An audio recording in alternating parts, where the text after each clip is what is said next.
Hello out there. Welcome to Pcgtv Sports Time with Jerome.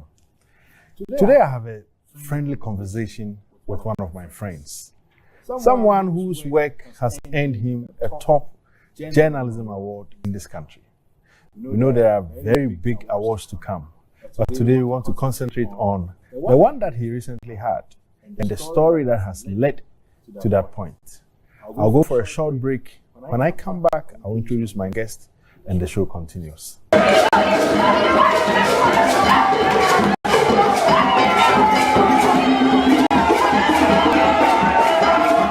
Welcome back.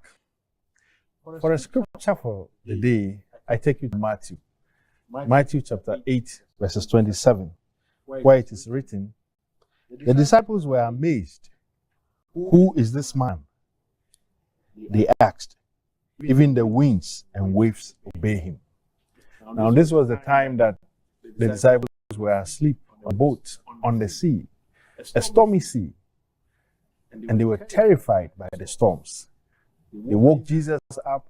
Jesus spoke to the storm, and the storm went quiet. And they were amazed that this man speaks to the storm and everything turns quiet.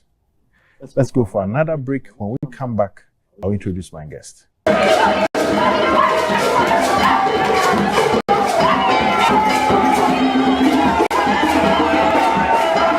Welcome back. On the show today, as I said earlier, is the man who recently won the Ghana Journalist Association's Sports Journalist of the Year. He's done so much work within the space over time, and this was the time for him to be recognized by the GJA. Some of us have already recognized his works, and today we have brought him to the studio to have a conversation about his works, his career, and a lot more about him. Welcome to our studios, Mr. Muftau Nabila. Mr. Thank you for having me. And thank you for accepting our invitation. Thank you. I appreciate it. You know, I mean, I know you're a very modest man. You are not someone who even wants to talk about yourself. Fortunately or unfortunately, on this stage, at this time, you have to talk about ourselves. If there is something I know about you, one of them is what I have just shared, that you're a very modest person. But I mean, I've been reading a few stuff on you, and I know you come from, is it Drew? Yeah. I always have a difficulty pronouncing. Maybe that's where the story should start from, because when the GJA recently, awarded you for your brilliant works, there's a long article you wrote about your journey, and I was just interested in reading. I said, I will bring this man to the studio one day. Today you are here. How did, your whole life journey, and here we are restricting ourselves to journalism education, or maybe from your school life. How did it start? It's quite an interesting question, and I think, okay, so I started school when I was about 10 years old. I grew up in a village.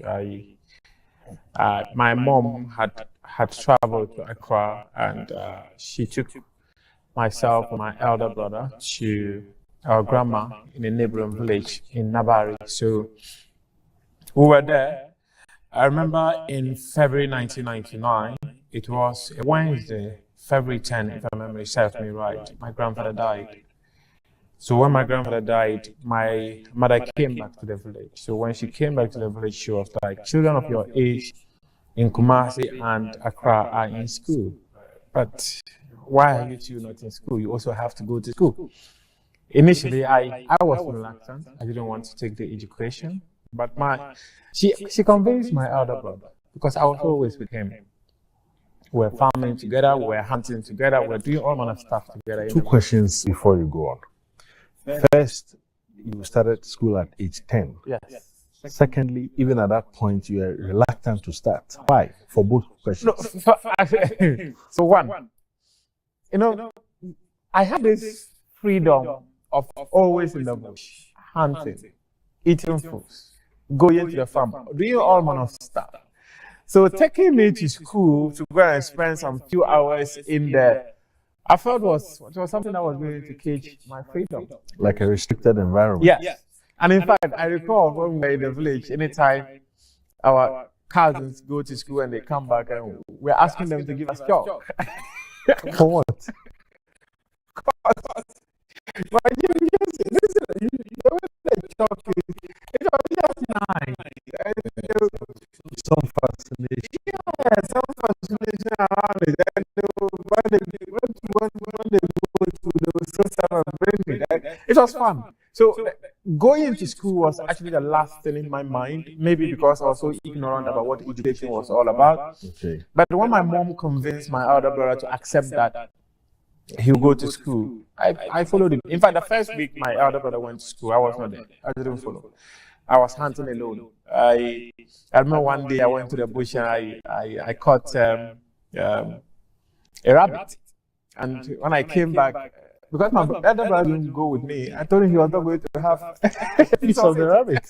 Okay. So at the basic level, which school are we talking about? So I started at Adu, right? But when my mom traveled to Nabari, and the school in Du never actually continued, because that Du was basically for us to go and eat. Okay, so Du is in It's in northeast. Northeast, Yeah, okay. in the Pacific traditional area under the Wale district. Okay. So it's my mom was about 5. Okay. So I'm from the West Maputo district. Okay. And Wale is a district capital. Yeah.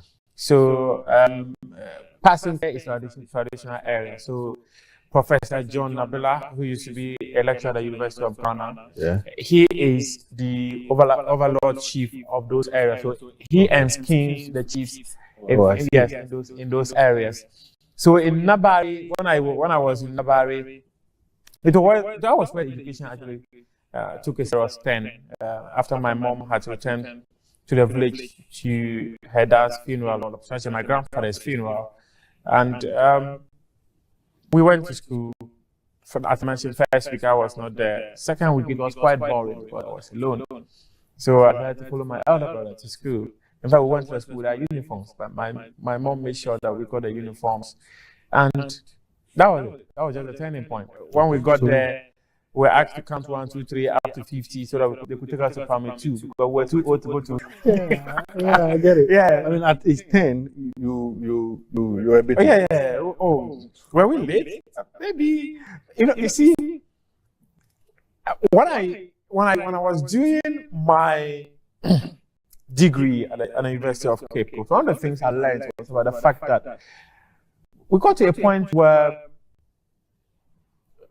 parents decide to enroll their kids in school quite early. But naturally, the educational system should be in a way that children should start being enrolled in school at, say, age 4, 5, 6. Okay. You see, when you take the kid to school quite early, and considering how our environment is, the children, you wake them up very early. Yeah. Psychologically, you're not able to give them an opportunity to grow. I was going to die. And according to him, he could feel the heat. So my mom decided that, no, I had to come to Accra and join her. And the other thing was that she had a dream and a python swallowed me. So she was like, no, maybe there were some external forces that were always against my life for whatever reason. Okay. I was always the type who was always ill. So she was like, no, maybe if I stayed in the village, I was going to die or something. So you came to Accra and you continued? At Latavia Scholarship 3 JSS in around Radio Gold. It's close to Pcgtv. Yeah. So that was where I came and continued and completed. From there to which? Boku Secondary School. So you went back to the north? Yeah, I went to the north. Interesting. Boku Secondary School. And the interesting thing that happened was that the house we were in, there was one lady who went to Boku Secondary School. You know, Muftau has a lot of stories. I'm not sure time will accommodate all the stories, but we'll find a way of crunching all the stories. We'll go for a short break. When we come back, he'll continue from that lady and the Boku story.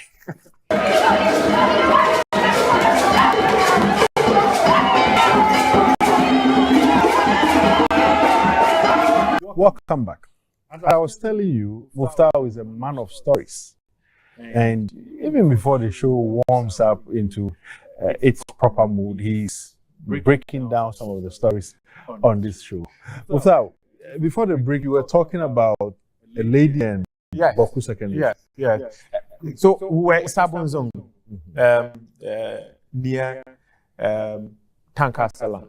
That's where we were. So there was this lady who went to Boku Secondary School. So she was like, oh, apply for Boku Secondary School and all that. So I did. So Boku Secondary School was my first choice, my second choice, was my third choice. I like that. Which year was this? This was 2006. Okay.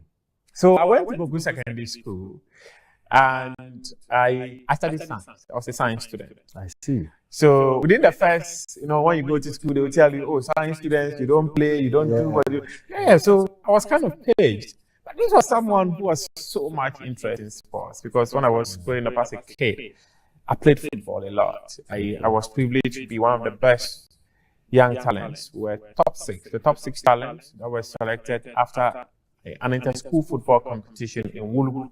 This was 2002.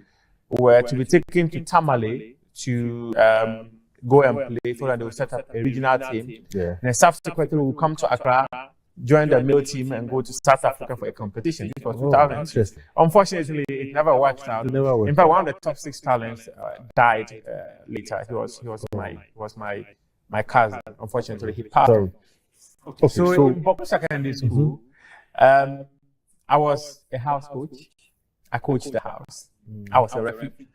I officiated in the house, and then even when town teams came, I officiated.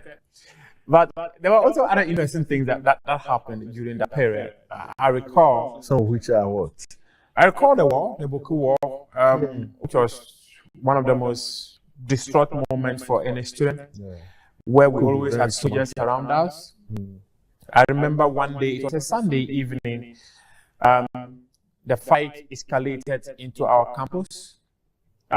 Those who were in Freeman Livingston would recall, they fired a gunshot and it shook the entire building. I see. Until we completed even the mark of the bullet was still on it. That would be traumatic. It was. There were times we'd be having prep and bullets were flying into our classes, breaking louvers. I remember one day we're out, seniors. Seniors, when you come back from prep, you ask juniors to go and sleep. You are seniors. So there was a gunshot. The bullet, you always see them fly in light like that. So one was coming towards us, so our senior prefect, Mustafa, shouted, hey, bullet. I see. And we took our heels and escaped. So it doesn't sound like a funny story. It's not a funny story. To see bullets, I mean, Muftau is laughing, but see. We're picking bullet cases on campus often. If you have bullets flying over you, you will know that it's a serious And matter. when they are breaking through your louvers, sometimes you are there, it breaks through your roof, like that. And we probably have to use this platform to edge all the the two groups factions. in Boku. I mean, this is having a toll on all of us, even though we might be in Accra, but the truth of the matter is it's one Ghana, one nation. Let's give peace a chance. Even fortunately, one of the guys who was in my house, Habib, his two elder siblings were killed recently when they were going for their father's funeral. But Habib was able to escape. Too bad. I got to know it in our year WhatsApp group, and it was quite unfortunate. Yeah, I get it. But so how do you switch from science to journalism? I think that I've always had this interest in writing. From my days, even in the village, when I was in Wulugu Ranch, I would write letters. They would take them to my father. He would also go around looking for people. I see. To read for him. To read and then respond. Yes. And also, when I was in JSS in Accra, there was this English madam, Miss Labi. That's how we used to call her. I would write articles and I would give them to her to proofread, quite my English, and give them back to me. So I was doing the same when I was in Boku Secondary School as well. So from Boku Secondary School to where? So from Boku Secondary School, I first enrolled in the University of Education, Winneba. I see. For a diploma in basic education. Never knew this. But you go on. And then when I did the diploma in basic education, then I switched to the University of Cape Coast to study English. No wonder. Now I know where all the good English comes from. So I studied English in the University of Cape Coast for the degree level. And at the master level, I went to study marketing. So then, where is the journalism? Yeah, because you see, from Drew to Boku to Latebio Koshi, back to Boku to Winneba to Cape Coast. Yeah. I still haven't heard anything about journalism. Okay, so this exactly where or at what point? Okay, so I created a blog, right? Okay. As someone who always liked writing, I created a blog, and I was working on the blog. One day, I had a call from Kent Mensah, who was the editor of Go.com. Yeah, Ghana. I know Kent. In fact, so he introduced me to because he was like, oh, they could get my articles on Go.com, and who would like to have his stuff on Go.com? So I started writing for Go.com. The English was bad, but he liked it. I don't think it was that bad. he would correct. Of course. Yes, he would. All of us have got. Yeah. They are still being corrected today. So he would correct and publish it and put my name there. He would correct, publish it, and put my name there. And I recall prior to the 2014 FIFA World Cup, there was a press conference at Alisa Hotel. That was where I met Godfrey Dakoto. Okay. So when I met Godfrey Dakoto, I wanted to introduce myself to him. And he took my phone number, and I also took his number. And one Sunday evening about 9 p.m., he called me and said I should come to his office. That was around the time allsports.com had just started. Yeah. So he called me to come to his office at American House. So I went there the following day. When I went there, I met David Corty. Yeah. He also used to write. That was where Godfrey gave us opportunity to write for allsports.com.gh. He offered to pay us. That was the first ever paying job. 300 Ghana cedis. Oh, okay. Yes. But even before that, one of my friends called Jeffrey had called me up to come to Choice FM. They always had this sports program they were doing on weekends. So when I went there, I met a gentleman called Samuel Fosehin. Yeah. So Sami was magnanimous enough to allow me to go on air and speak on Choice FM. And the writing thing came along as well. So that's how my journalism journey began. Yeah. But I would say that this thing necessarily would not teach you the basics of journalism. So I literally learned on the job. I've never been to any journalism classroom. But one of the things that I learned was the fact that I was always online to read about the ethics of journalism. I got a copy, the GJ journalist ethics and all that. I needed to get all these things because I just realized I was enrolling myself into a certain space, which was something that could set a tone for me to grow in life, and it worked out. I remember somewhere 2015, June 2015, I was there when I had a call from the then news editor of Vice at one, Linda Safo entry. She called me up and she was like, would you like to work with Vice? Who would want to work with Vice then? I took it up. And in fact, initially I thought I was going there to write for their website because I was writing for websites. I had never done anything television. So I remember when I went there, she asked, in fact, I met the chief executive officer. There was another woman, Madame Leven, forgotten her role, and there was one Danny, is it Daniel Ansa? Yes. The three of us, plus Linda, that's four. They asked me whether I've ever done TV. I said no. Do I know how to edit? I said no. I said, well, I was willing to learn. And then the following week, they gave you the chance. The following week, they asked me to come and take contact. You know, as I listen to you, I mean, it's by grace. Yes, and look, grace, of course, but then God works through people, and this is not the first time hearing the name Kent Mensah. Yeah, I mean, I've read a lot of articles written by him, and also heard people give some form of credit to him. In fact, he's actually the reason here. And I remember when GGA gave me the award, I called him and said I was coming to pay a tribute. Yeah. Kent, wherever you are, we say Thank you for whatever help you give to Muftau. It's been great. And also our friend, Godfred Akoto. Very nice man. Yeah. I mean, if you're in the business, you know what Godfred does. used to drive me to league centers. Yeah, for a lot of us. And Godfred, thank you too. We'll go for another short break. When we come back, Muftau will continue his story.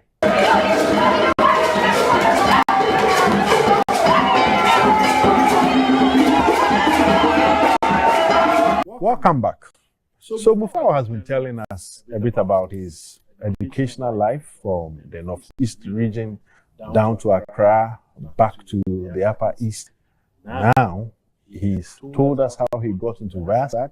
I remember those Sunday nights, a couple of times that he hauled me into his studio to come and talk about sports. But Viasat left the scene. Yes. And Muftau was found somewhere else. Yes.